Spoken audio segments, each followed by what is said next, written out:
Call him Captain America and call him 1-0. What's up? This is EJ Stewart, joined by Tommy Beer. This is Orange and Blue Bloods, a New York Knicks podcast and Audacy WFAN original. We got plenty to get to on this episode. We will be discussing Jalen Brunson's debut with Team USA. They got a win over Puerto Rico in the exhibition game on Monday. So we'll talk about how Brunson looked. We'll talk about how the team looked. Staying with the Team USA conversation, we have one NBA All-Star guard who was not on Team USA for the World Cup, saying that he should be on Team USA and that he wants to be on the team for the Olympics. So what does that mean for Jalen Brunson and the comparisons? We'll have that discussion as well. And finally, to end the show, a very interesting report from Sean Devaney of Heavy.com about Emmanuel Quickley's future and perhaps a potential team who may be interested in Quickley in a potential trade. And it's a team that is very familiar with Knicks trade discussions and trade rumors, and it's a player going out for Quickley that also is very familiar for Knicks Twitter and Knicks universe. So we'll talk about all that and more coming up right after this. If your blood runs orange and blue, this is the pod for you. You're listening to Orange and Blue Bloods, hosted by EJ Stewart and Tommy Beer. Let's get to it, New York. So like I said, I'm joined by Tommy Beer. Tommy, happy to have you. I would say I'm having a great morning, but I unfortunately, I accidentally updated my Twitter app, so now it is officially X on my phone, and it happened right before we started recording, and the rage I had and the little 10-second outburst I had when I realized what I had done. So the morning has been so great, but the fact that we're doing this show, hopefully we can get this ball rolling and shift the course for how this day has gone so far. Bro, I did the same exact thing yesterday. It threw me off all day. Even the alerts, like when they pop up, they're not the blue, they're the black instead of the usual bird, and it really is amazing how much one man has screwed up and the app wasn't perfect to begin with. Of course, we know this, but the amount of it's almost unimaginable how poorly this just basically since the start. But what a mess. Yeah, thanks, Elon, you bozo. I'm so annoyed, and it's crazy because I had been that guy that had been bragging about how I don't have X, so like I did Twitter, like I held out for so long, and probably because I'm up so much earlier before this podcast more than I normally am, that I had a brain fart and just updated all my apps, not thinking, and did the same thing. Here came the X of doom. So, but anyway, we'll get this show going again. This is Orange and Blue Bloods, a New York Knicks podcast, an Audacy WFAN original. It's a podcast you can get wherever you get your podcasts, including the free Audacy app. Be sure to hit the auto download feature on your streaming service to get these episodes every time we drop. Also, give us a review and hopefully a 5-star rating on your app as well. And be sure to check us out on YouTube. You can watch episodes of this podcast and shorts from this podcast as well on the WFAN YouTube page. So let's begin with Knicks guard Jalen Brunson quarterbacking Team USA to its first win of the summer. The U.S. knocked off Puerto Rico in an exhibition game, 117-74. Brunson finished the game with 11 points, 12 rebounds, 3 assists. So JB filling up the stat sheet. Cameron Johnson, Anthony Edwards, they each led Team USA with 15 points apiece. Tyrese Halliburton come off the bench, had a really impressive standout performance. He had 12 assists in 21 minutes. Just to note, Josh Hart did not suit up in this game. This was a rest day for Josh Hart, him being one of the older guys on the team, so he did not play. But Jalen Brunson does get his debut. I was about to call it Knicks. Team USA gets a win, beating Puerto Rico by almost 40 points here, so more than 40 points. So, your impressions on watching Jalen Brunson play with this team? Yeah, it was just good to see him out there. Chicken soup for the soul to see his little middies, his little wrong footing people off the left hand, all that good stuff. It was, obviously you don't want to make too much about an exhibition game and a Team USA game and all that stuff, basically a friendly. But they look good. He looked great. We just, for Knicks fans that haven't had a chance to see him in a little bit, it was a sight for sore eyes. So, one win in the books, and we'll see if they can keep it going. Yeah, JB looking good. Again, he looks in great shape, which you expect him to look. He looks strong. Summer is out now, so he looks very tanned as well. But he looked good. I thought he looked good quarterbacking the team. It was interesting kind of watching him play that first half. And I do think it will be, I think, a conversation in terms for him in terms of how he fits on this team, because Jalen Brunson is he's a scoring guard. He was a scoring guard with Dallas. He's a scoring guard with the Knicks. And you can see in that first half, he was very much trying to just kind of run the offense and get guys involved. And Team USA didn't really kind of run away from Puerto Rico in that first half. You saw the start of the third quarter, he came out super aggressive, looking for his shot, and kind of, I thought, kind of spearheaded kind of the beginning of the end of Puerto Rico in this game. It will be interesting to see just how he fits with that starting lineup. Halliburton, as I mentioned, he had 12 assists. He was definitely looking to get guys involved. Halliburton, I saw some of the conversation online. They said, should he start over Jalen Brunson, given he is able to kind of get guys more involved? He's more of a natural point.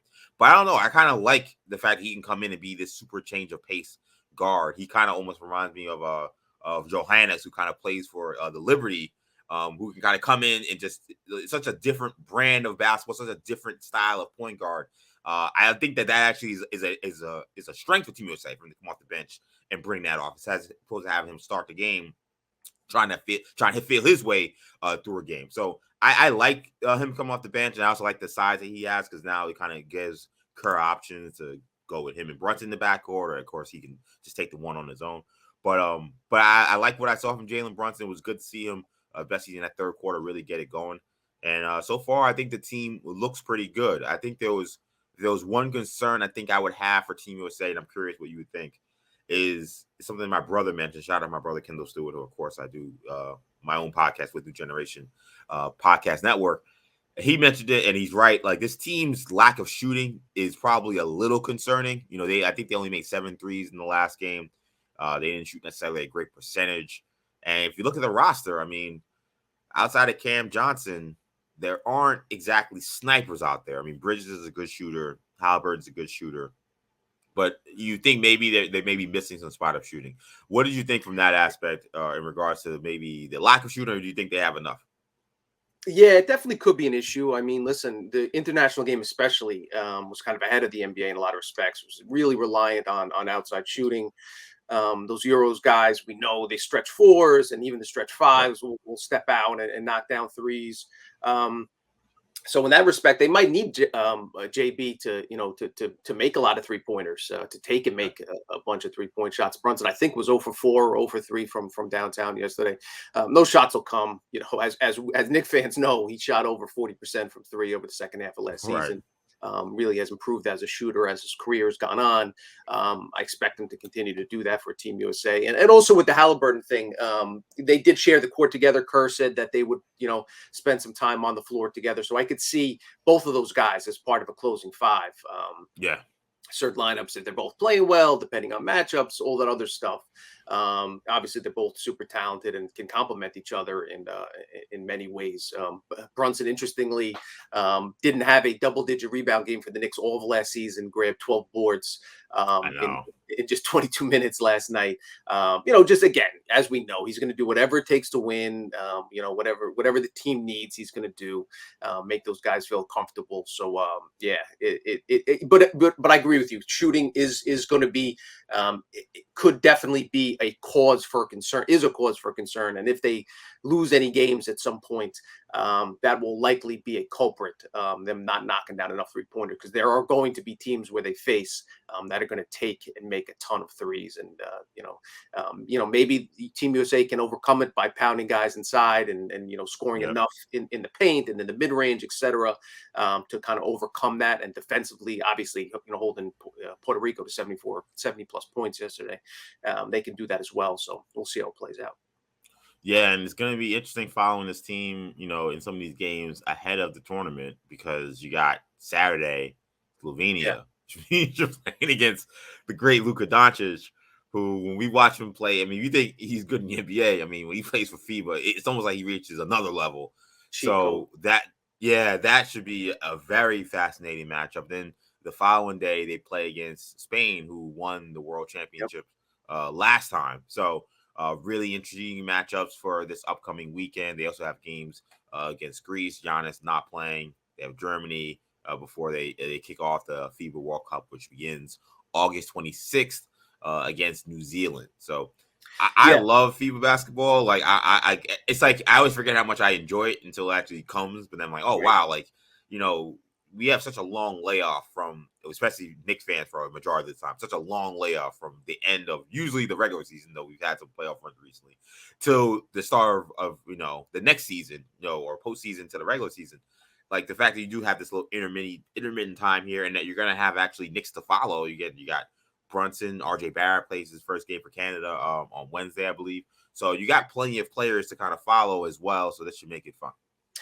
EJ, are you concerned about some chatter on Nick's Twitter about, will Brunson be a little bit worn down, a little bit, obviously played a ton of minutes. They had a little playoff run. He's going to be playing, starting point guard for, started the first game. We assume he'll play a decent amount of minutes for Team USA. Is that a concern of yours going into the regular season? Because, some teams don't want their, famously Mark Cuban didn't want Dirk to play Euro. And, it's obviously that was later in his career when, it was a different situation. Brunson's just 26, but I'll admit it's at least in the back of my mind. But the other thing is, listen, these guys are gonna, get workouts in anyway. So this is not extremely taxing. Yeah, it's so tricky. I mean, I know it can be exhausting for some of these guys. Like, I've heard Pau Gasol talk about, because Pau Gasol is a guy who plays in everything, or he did used to play in everything. So he was playing for the Lakers. So you're talking about deep playoff runs, and playing for Spain, and they're a great team. So he's not playing, 2 games getting eliminated. He's playing probably up to the championships for the FIBA Euros or the World Cups or the Olympics, and then going back to his team. I'm not too concerned. I think the only thing that would maybe make me pause a little bit is, Jalen Brunson is a player up to this point in his career that hadn't really logged these kind of minutes and this kind of mileage until this past season. So for him, I think it would be, how is he preparing his body to do this? Because last year was an undertaking in itself. Like, my dad tells the story of when, Michael Cooper started at point because Magic Johnson had some kind of injury. He was out for a couple of weeks. And Coop apparently was telling the Lakers and telling Magic, like, I could do what you do, Magic. Like, I could go out there and get triple doubles and lead this team. Like, we got a stacked team. Like, I could do it. And Michael Cooper played great. Michael Cooper was a great player. But after the first few games, he was like, I don't know how this guy does it. Like to do this every single night is to a different level. You can do it 1 or 2 games, but to do it for 82, I can't imagine that. So bringing that to Jalen Brunson, he had to make his own adjustment from being a secondary guy, a part-time starter, to being a starter and an all-star caliber guy, to now take that jump from being an all-star caliber guy for 82 games to then now you're playing for Team USA, you're the starting point guard, you're playing high-level competition. I mean, these teams playing in these FIBA competitions, they're not playing like this is an exhibition. They're playing like this is, for the marbles. It's for everything. So then taking that into the regular season, that would be my concern is he physically ready to stand up to that toll? The way as serious as he takes his job and he takes this game, I'm not going to put it against him, but that would probably be my only concern because it's a lot for a guy who just got thrusted into this position. Yeah, there's definitely pros and cons. I think the pros outweigh the cons is the moral of the story. Yeah, I mean, I think I've said a bunch. I expect Jalen Brunson to hit the ground running when this season starts. I think that I think it's going to be. I think as I said in the last show, I think there's a chance RJ Barrett can maybe get out of this constant early season funk he starts in, because they'll be playing high level competition to start the year before they get to playing in the season. I don't know how many times you see Carmelo Anthony playing for the Knicks, use a successful run with Team USA to buoy that into a good start for the New York Knicks. Of course, famously the year where the Knicks won 54 games, he was third in MVP voting. So I don't see why Brunson can't do that, but yeah, that would be my concern, that it's such a quick ramp up from where he was just a year ago, a guy who was playing 25 to 30 minutes a night and was not expected to be doing this much this early. So it will be interesting to see, but again, to continue to follow Team USA, you have you'll have until August 26th. You have some tune-up games, and then August 26th, the real show begins. So we'll keep following that. And then one other thing I will say quickly about Brunson and this team is we'll talk about it in a second, But it is an interesting team because you don't have necessarily the obvious star power that is there with some of the guys we've seen in the Olympics. And the conversation we're going to have in a second that I think is going to be important is this could end up also being a 2-year run for Jalen Brunson if you really think about it, because you're starting with this run on Team USA playing in the FIBA World Cup, which you have a ramp up, you have practices, training camp, or whatever, and then you get to the following then you get to the following NBA season, and then remember next year you got the Olympics. So what you're talking about there is from August, then you got maybe a month layoff, then you get to the next summer, the next whatever, and then you're going to another Olympics. So you're talking about from August of now to potentially September of next year, Jalen Brunson will be playing a lot of basketball. So when we're talking about mileage on Jalen Brunson, that's going to be something to follow as well. I hope that he's able to kind of stand the test of time and be able to stand up to it. But I don't know. I told you guys how much I love FIBA basketball. In some ways, the one thing that kind of annoys me about this tournament is the fact that we have this tournament so close to the Olympics. Like, I remember when before it was the FIBA World Cup, it was the FIBA Championships, World Championships, which I kind of mentioned earlier when I said that Spain were defending world champions. But like, there was a time where this would happen 2 years as a buffer.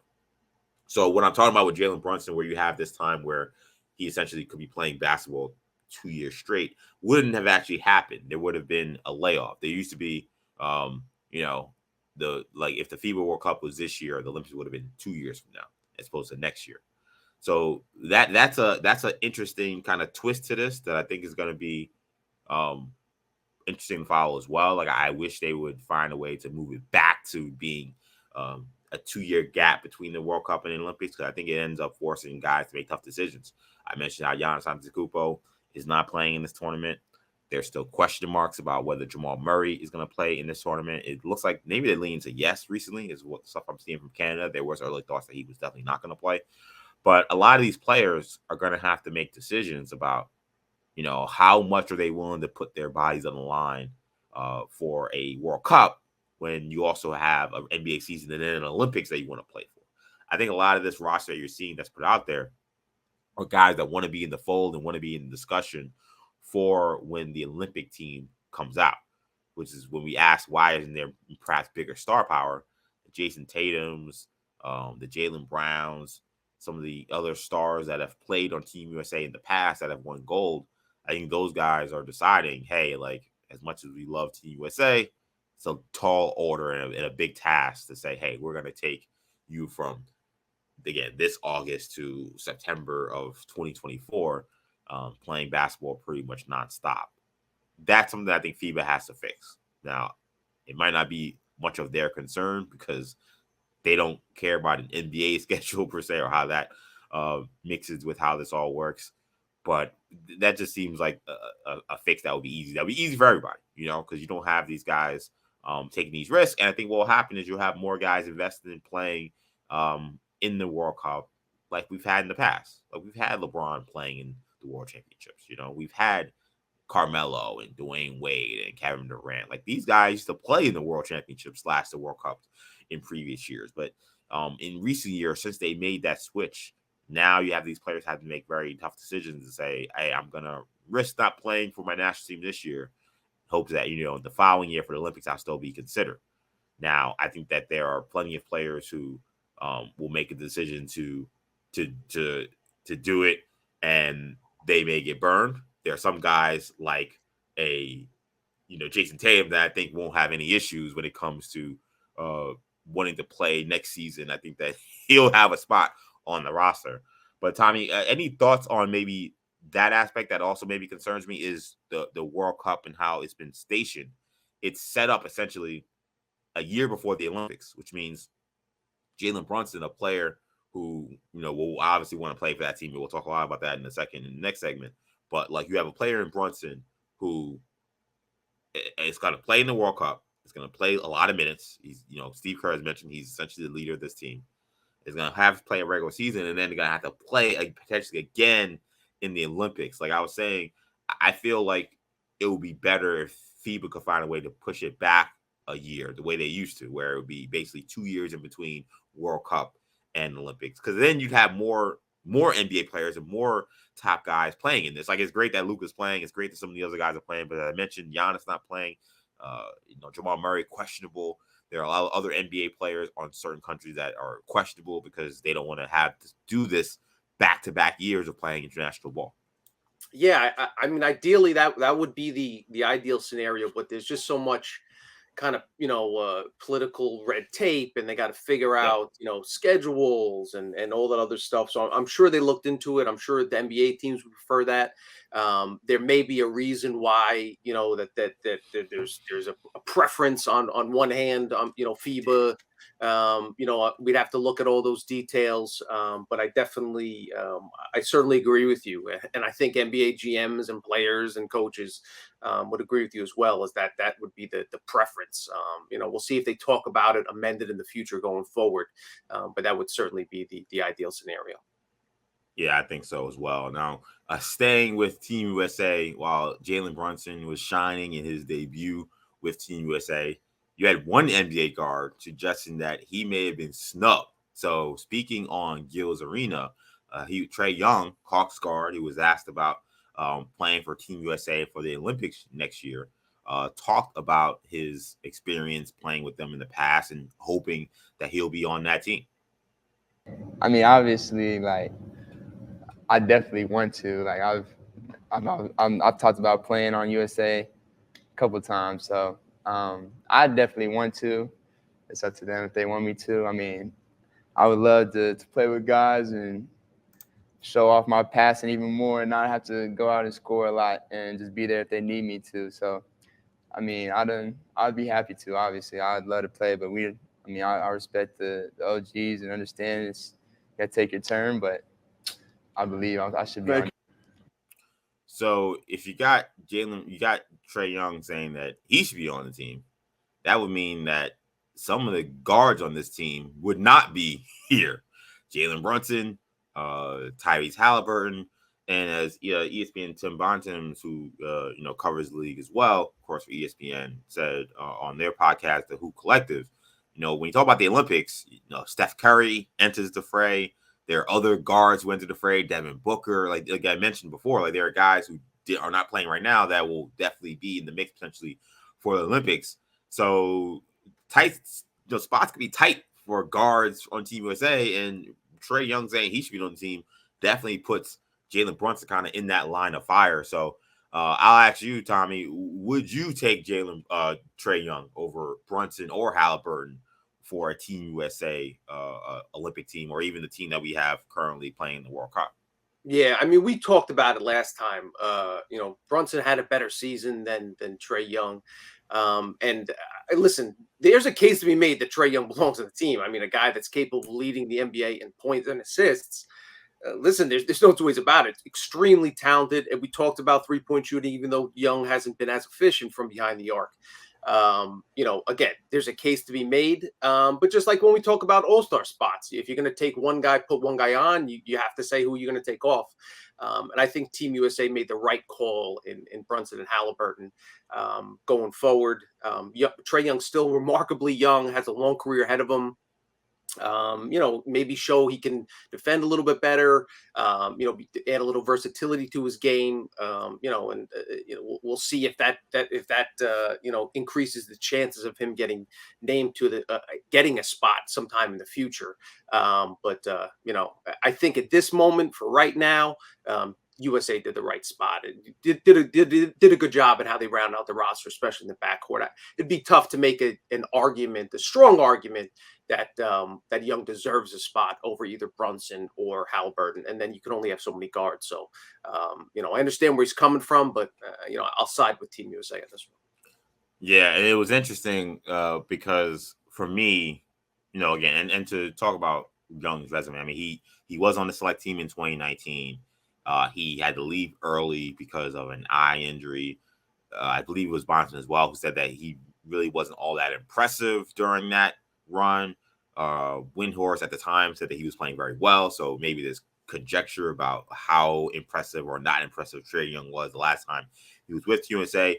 He did lead Team USA to a gold in the FIBA Americas playing for the under-18 team. So it's not like Trae Young hasn't been in the system at any point. He's been part of the Team USA situation, but he was not invited, I guess, for this run. And I guess there's question marks whether or not he'll be invited for the next run. Now, the reason why I think Trae Young didn't get picked, well, there's a lot of reasons. I think they're interesting, different reasons. But one of them being the fact that you have FIBA basketball is very different than the NBA. And maybe the most stark difference is how defenders are allowed to guard you on the perimeter. And we've seen smaller guards over the course of several years during playing FIBA basketball struggle with the adjustment of how physical you can be on the ball. In FIBA, you can hand check. In FIBA, they allow a lot more body contact. And these are not things that happen in the NBA. And when you talk about Trae Young, guy who's 6 foot, 170 pounds, 180 pounds, he looks like the guy that has the kind of profile of a player who could struggle in this environment. Now, it was interesting. Lavelle Moten, I guess, commented on this on social media, on Instagram. And he said, different game in Europe. Normally, small guards don't fare well. What's been successful are bigger guards who can defend and guard multiple positions.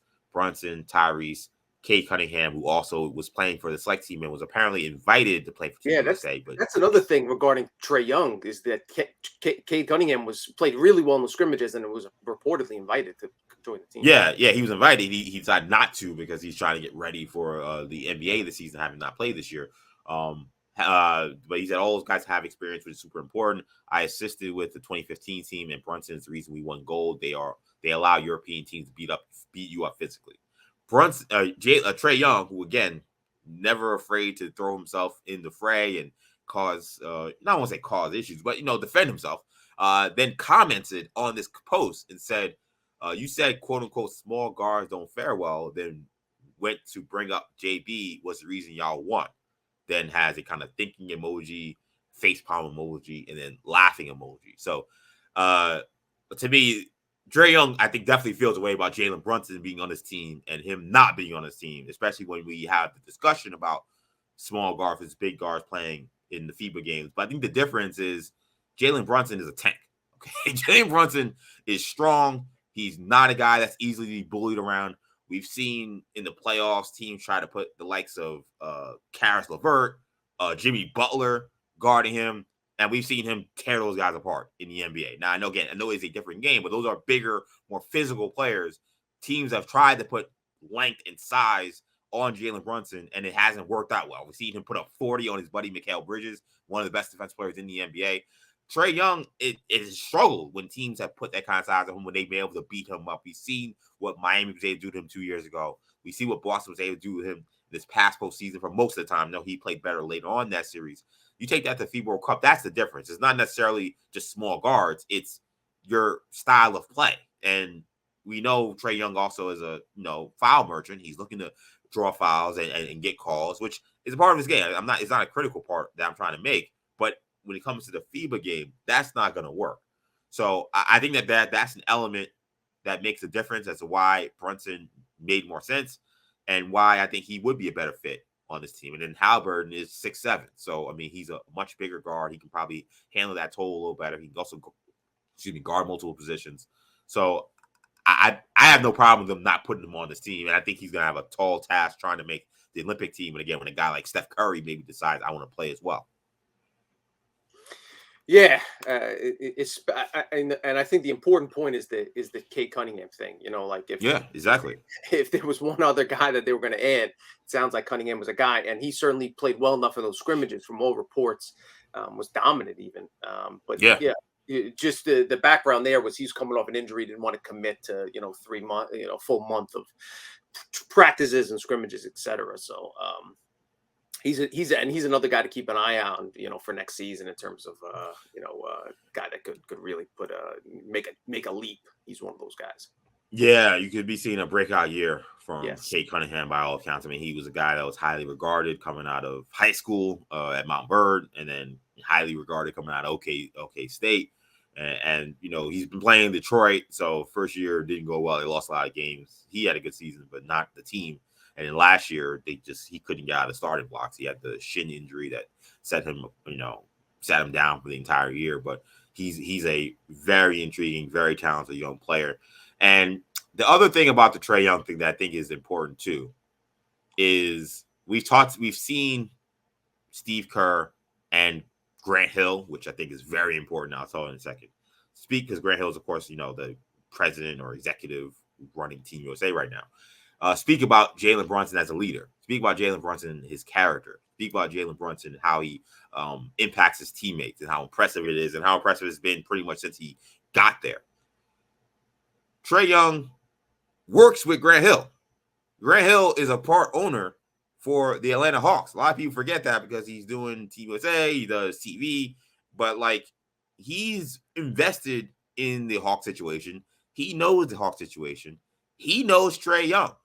So when I see Grant Hill talking about how great a character Jalen Brunson is and how important it is to have a guy like that on his team, and then I hear his starting point guard for the Hawks saying, well, why didn't I get picked? What's wrong with me?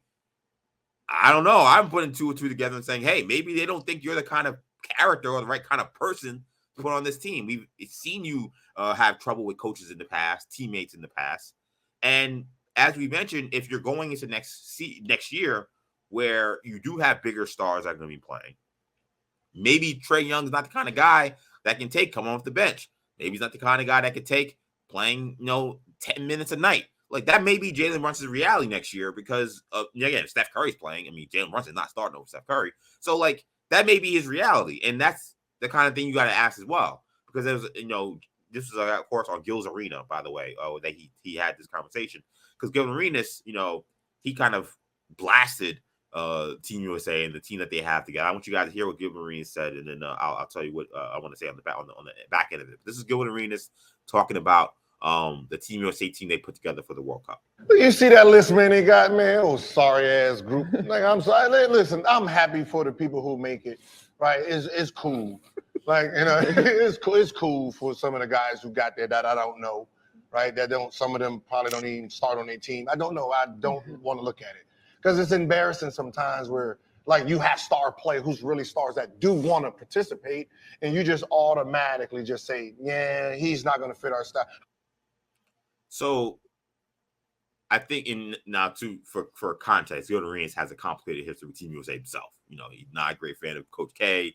He wanted to play. He wasn't picked. And he had issues. So this is a long-standing issue with Gil Arenas and Team USA and Nike. He goes on to blast Nike. Nike is being part of the reason why some of these issues occur. Of course, Trae Young is an Adidas star. He's one of their biggest guys, their biggest athletes. But the problem, I think, with some of these guys that don't understand when they say, oh, why is this guy in that team? We've had Tayshaun Prince play in the past, Michael Redd play in the past, guys that you may say aren't stars or maybe are role players. You can't have 12 stars. You can't have 12 stars. You got to have guys that are willing to be good teammates, cheer on the bench, be good practice players, not be so upset that they're not getting time and in practice instead of maybe doing what the coach needs them to do, decide I'm going to show why I should be playing.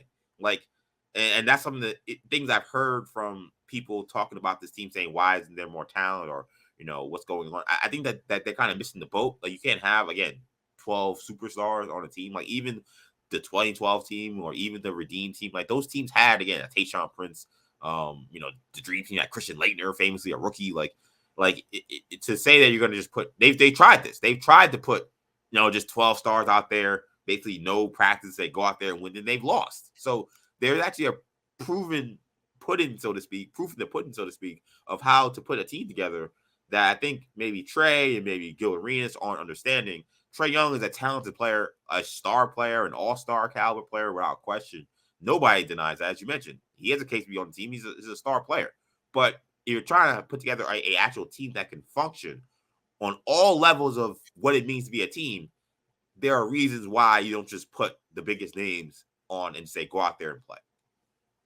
Yeah, I mean, it's not a fantasy team. It's not just about Right. compiling numbers again, that's another reason why Brunson's invaluable. And Kerr's talked about he's the guy who leads the 1-2-3 USA chants and little Yeah. stuff like that may seem corny or trite or cliche, but at the end of the day, that's how many playoff series victories has Gilbert Arenas had? And I don't want to knock Gilbert Arenas. I enjoyed Right. watching him as a player, but there's a reason why he could score, shoot the lights out, but when it came down to it, he wasn't part of that many winning organizations and winning teams. It's more Yeah. to it than just scoring points. And so obviously defensively, you gotta get some guys that are willing to focus solely on the defensive end. You mentioned the Cam Johnsons and Michael Reds of the world, guys that are content to kind of stand out in the corner and not be involved in action and just catch and shoot threes. Kyle Korver, Yeah. those type of guys. Yeah. So those are the type of players you need to ultimately be successful. And not just, again, it's not a compilation of the most talented players. It's not a team you put on paper and say, okay, this team should win, because as we've seen in the past, resulting in the Redeem team and some of the stuff in there, in the mid 2000s, that is not necessarily a recipe for success. It's not. And again, I have no issue with the team they've put together. I do think one thing, and something my brother mentioned as well, that I would like to see come back. I would like to see tryouts come back. I think that was the one thing that I probably, from this year's team, I thought was kind of missing, because you look at the select team and you're seeing some of these guys, Chet Holmgren, we mentioned Kate Cunningham. You got some players on there that you say, hey, like, if Bobby Portis can be on the team, why can't Chet Holmgren be on the team? And that's where I wonder if a tryout environment would have been great. Like, I think that it was crazy during that time when, Brian Colangelo and Coach K kind of revamped this thing and they brought back tryouts, and you were seeing a John Wall get cut because he's getting outplayed by guys like, Steph Curry or Damian Lillard, whoever it may be. And there's a controversy. Well, is it an Adidas cut? Is it a Nike cut? Like, what's going on? And but I actually thought that actually allowed teams to see clearly kind of who the guys were that should be on the team and how they could function as a team. They haven't done the tryouts in a while, I think in part because these NBA players didn't want to be embarrassed or have that kind of be a storyline for them moving forward. But that's the one thing I would like to see, because when we talk about the select team having so much success early on in the practices, perhaps it was because some of those guys probably should have been on Team USA. But yeah, I think it's always going to be a conversation. There's always going to be guys who are going to be sour about not making Team USA. And I get it from Trae Young's standpoint. I think he should feel sour. Like, if I was him, I feel sour because he's a star player. Again, you mentioned leading the league in points and assists. Like, you would think a guy like that should make this team. But I think given the point guards that they have, I would not pick Trae Young over the point guards that they have for this tournament. I just wouldn't. If you tell me it's a regular NBA game, you tell me it's a playoff series, maybe I can make a case Trae Young should be kicked over Halliburton. I'm sure plenty of people would try to make a case for him over Jalen Brunson.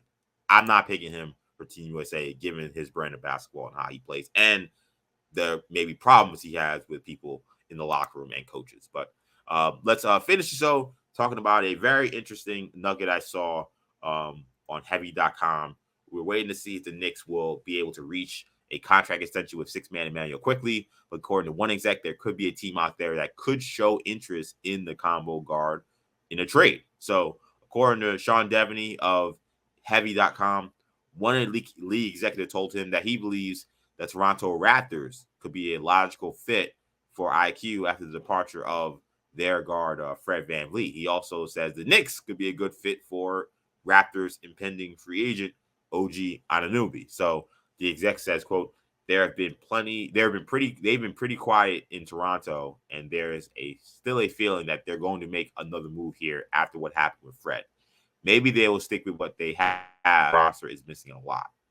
He also adds, I think there are a lot of questions for teams who are not sure I'm not sure they want to pay Emmanuel quickly what he wants. And of course, we've heard 9 figures be discussed potentially for Emmanuel quickly as he gets ready for potential free agency if the Knicks do not come to an agreement on an extension by the end of October. Could you see Emmanuel quickly getting traded in the deal for OG Anunoby? Like, do you see this as a potential, I scratch your back, you scratch mine deal potentially for the Raptors and Knicks where maybe they make this kind of move? I mean, it makes sense in a certain respect, but I just what happens with Grimes and RJ? You know, like one of those guys is going to have to go to the bench. I don't think Barrett's going to go to the bench. I would just, I like IQ. Would hate to give up on him. But that being said, we saw what happened with Obi Toppin. Obviously, completely different situation in terms of production and role with the team, etc. But if you're not going to sign a guy to an extension, trade him before you can get nothing in return from him. We've seen that not only with the Knicks, we saw it with the Wizards with Rui Hachimura, we saw it with the Pacers with Chris Duarte.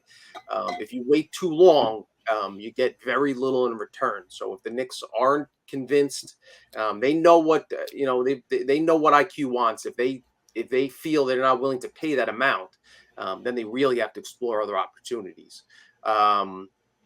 Again, that being said, there is some sense to be made. You could make the argument that it could benefit both teams. The Raptors are in trouble going into a season. They didn't make the playoffs last year. Now they're downgrading from Fred VanVleet to Dennis Schroeder. That's tough to convince your fan base that you're trending in the right direction and that we're going to have a big bounce back. So if I was the Raptors, I'd love to get my hands on IQ, roll him out there, have a combo of him and Schroeder. It's kind of a little veteran presence there and, a little bit of a safety net should IQ not live up to the standards that you're hoping. But I would love to get my hands on IQ. I don't, obviously they value Anunoby, quite a bit. So it's really difficult to see how this whole thing would play out. I mean, is there a deal somewhere, maybe a 3-team trade where the Knicks give up RJ and IQ and get back on Anunoby? They don't have to give up any picks in that scenario. Maybe they get a pick back or two from another team, or there's a lot of stuff there that could make sense. And obviously, as we've talked about, there's the Canadian connection. RJ Barrett playing for Team Canada. Toronto native. There would definitely be some interest on their end. If they could get both of those guys, is that too much for the Knicks to give up? So some interesting discussions there. I'll admit I hadn't thought about IQ winding up there, but I hadn't really thought about it. I hadn't thought about it.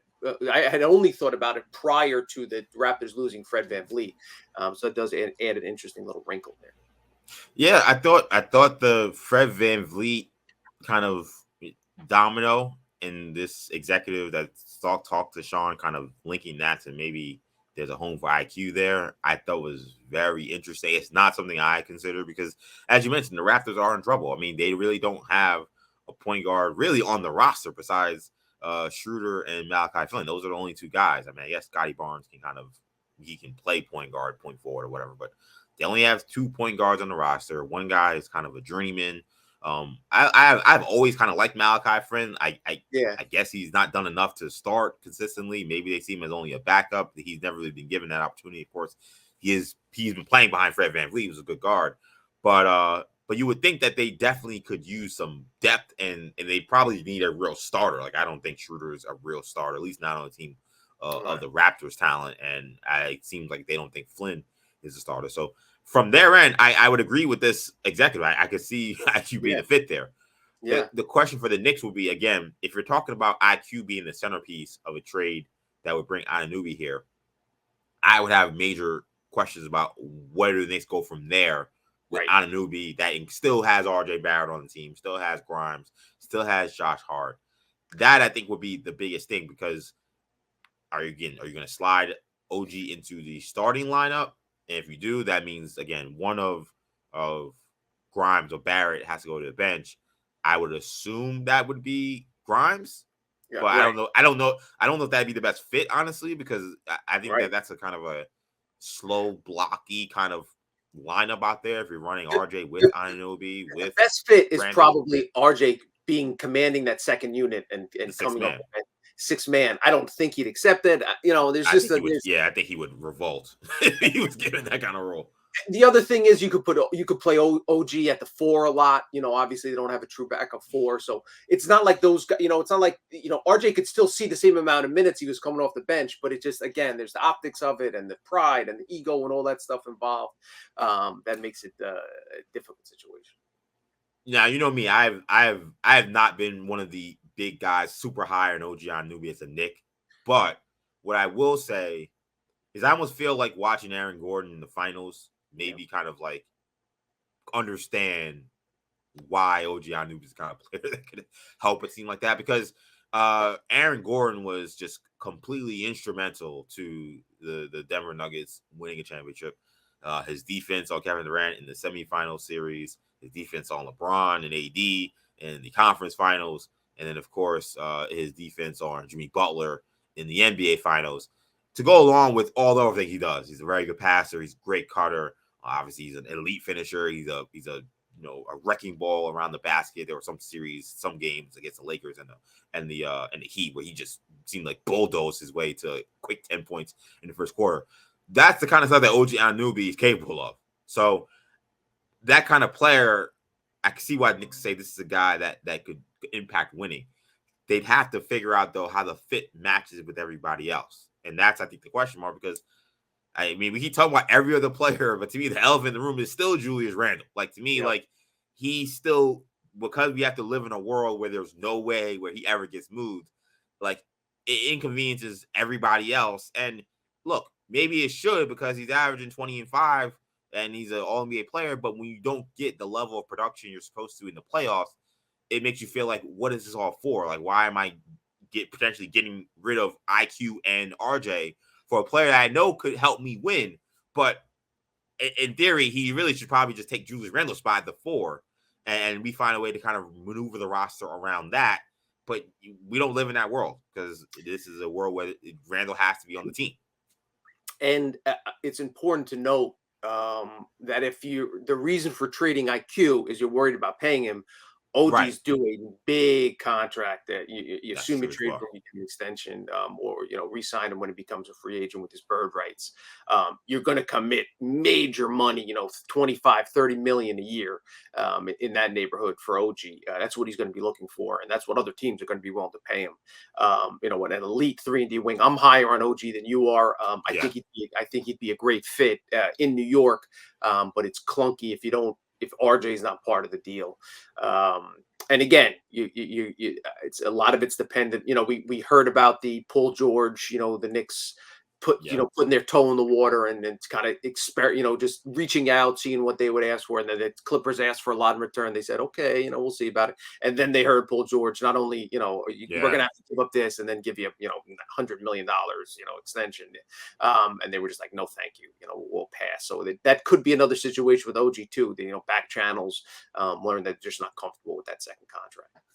Well, I know one thing, the Knicks certainly have access to those back channels now that OG Anunoby is a client of CAA, formerly led by Knicks president Leon Rose. And how about the fact that the Knicks team president was at Joel Embiid's wedding and Jalen Brunson's wedding? Like, I'm sorry, that matters. Like, that type of stuff, like that's notable. I mean, like, I can almost guarantee you there was probably no other team president besides Daryl Morey that was at Joel Embiid's wedding other than Leon Rose. Like, that's not a normal thing where you're just inviting guys. And again, it's not like, he played. I know, of course, Leon was his agent, but like, it's not like, I played for Leon Rose. He drafted me. It's not like bringing in Sam Hinkie, who maybe that's the way. I don't know if he was or wasn't. But like, it's not like, I'm bringing Sam Hinkie because he got me in the league. Like, this is a guy who worked for another team still in the NBA. And you're saying, hey, I know there's all these rumors, I know there's all this smoke, but I don't care. I'm still gonna have Leon Rose there at my wedding. Yeah, I did see that, and that stuff matters. I think in many ways that stuff matters way more than I think the average fan knows when it comes to these connections with CAA. It's the reason why the Knicks continue to get CAA guys. Knicks have long been a haven for CAA talent. Even going back to the Glenn Grunwald days where they had a whole roster that seemed to be fully CAA. Mike Woodson, head coach, he was a CAA client. Those ties are deep. And I think that is going to be a factor. It's why you're going to continue to keep hearing OG's name get mentioned.